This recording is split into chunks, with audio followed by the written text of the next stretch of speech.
Guys একটা tournament খেলে কত টাকা প্রফিট করা সম্ভব? 20 টাকা, 30 টাকা, 40 টাকা, আচ্ছা যতই হোক। তো আজকে আমরা এরকমই একটা সোলো টুর্নামেন্ট খেলবো এবং দেখবো আমরা কত টাকা প্রফিট করতে পারি। আর গাইস তোমরা ভিডিওটা না টেনে সম্পূর্ণ ভিডিওটা দেখতে থাকো, আর লাস্টে দিকে যে একটা কাজ হয় সেটা দেখলে তোমরা হাসতে হাসতে মরে যাবা। তো গাইস এটা কিন্তু আমাদের প্রথম সোলো টুর্নামেন্টে এসে পড়ছে, আর এইখানে দেখতে পাচ্ছ আমরা কিন্তু ল্যান্ডিং করতেছি হচ্ছে কি ক্লক টাওয়ারের যে সাইডে 3টা ঘর আছে ওইখানে কিন্তু নামে পড়তেছে, আর আমার সঙ্গে কিন্তু 2টা প্লেয়ার আসছে। তো যেভাবে হোক তাদেরকে মাইরে কিন্তু আমার এন্ট্রি ফিটা তুলতে হবে, এই কারণে এন্ট্রি ফি তোলার পরে যা হবে বোঝা যাবে। তো এখানে কিন্তু নাইমা পড়ে হচ্ছে এই যে ছোটো ঘরটাতে, ওইখানে নাইমা পড়ে, আর এখানে কিন্তু ছাদে পড়ি, যার কারণে কিন্তু ওইখানে মাটিতে বেড়ে যাই।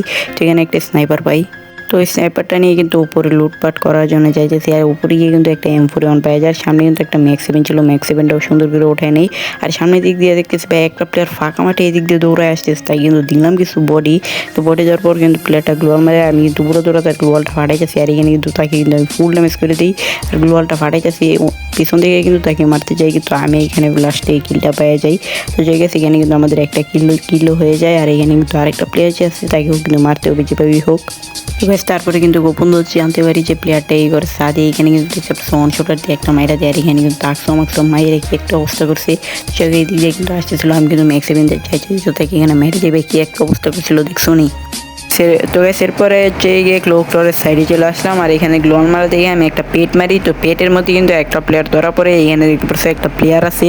তো একে যেভাবে হোক আমাদেরকে মারতে হবে, মারলে কিন্তু আমরা 3টা কিল হয়ে যাবো, আর 3 6 18টা আমরা কিন্তু পেয়ে যাবো। তো এখানে প্লেয়ারটা রয়েছে, আমরা কিন্তু কিছু ড্যামেজ দিয়েছি, তারপরে কিন্তু গ্লোন মেরে দিয়েছে, 2টা FGL কিন্তু মেরে দিলাম। তো তারপরে FGL মেরে কিন্তু আমি এদিকে আসতেছিলাম, আর এখান থেকে একটা মনস্টার ট্রাক কিন্তু নিয়ে আসছি, কেননা আমি এখানে কিন্তু জোনের মধ্যে পড়ে গেলে আবার এনিমিরা খুব সহজে মেরে দিতে পারবে। আর লাস্টের দিক দিয়ে গেছে আমি একটা ভুল করে ফেলাই, যার কারণে কিন্তু আমি মরে যাই। এখানে দেখতে পাচ্ছ তোমরা, এখানে মনস্টারটা আসতেছে। তো মনস্টার যখনই আসে আমি কিন্তু মনস্টারে ওইটাই একটা বুস্ট মেরে কিন্তু এদিকে উপরে চলে যাই, কেননা গেছে উপরে থেকে কিন্তু আমি এই প্লেয়ারটাকে অনেকটাই প্রেশার দিতে পারবো, আর প্রেশার দিতে পারলে খুব সহজে কিন্তু কিলটা নিয়ে নিতে পারবো। তো দেখতে পাচ্ছ আমি কিন্তু এই দিক দিয়ে অলরেডি উপরে চলে আসছি।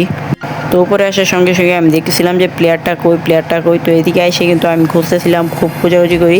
তারপরে ভাবি যে এই টাওয়ারের পিছনে চলে যাই, কেননা এখানে একটা কভার আছে, পার্মানেন্ট কভার যেহেতু আছে, আমি কিন্তু এই টাওয়ারের পিছনে চলে যাই। তো এই টাওয়ারের পিছনে কিন্তু আমি চলে যাই।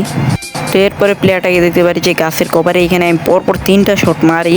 তো তারপরে কিন্তু মনে না, তারপরে যখন আমি হাতে FGL দেখি যে FGL এমন হয়, তো এটাই আমার ছিল বল যে আমি এইখানে কিন্তু রাশ দিয়ে দিই, কারণ আমি যদি উপরে থাকতাম তাহলে কিন্তু প্লেয়ারটাকে অনেকটা প্রেশার করে দিতে পারতাম। তো এইখানে কিন্তু আমি নিচে এসে কিন্তু পুরোপুরি রাশ দিতেছি, আর এইখানে দেখতে পাচ্ছি অস্কার দিয়ে কিন্তু যাইতেই পারি না ওইখানে।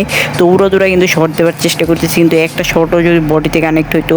তো তারপরে কিন্তু গেছে এদিকে মুভমেন্ট মুভমেন্ট দেখাইতেছি। তো এইখানে কিন্তু প্লেয়ারটা ছিল, প্লেয়ারটা আমাকে যখনই একটা শট মারে আমি কিন্তু তাকে মেরে যাই, আর আমার 3টা কিল হয়ে যায়, আর প্লেয়ারটাও মরে, আমাকে সাথে নিয়েই মরে।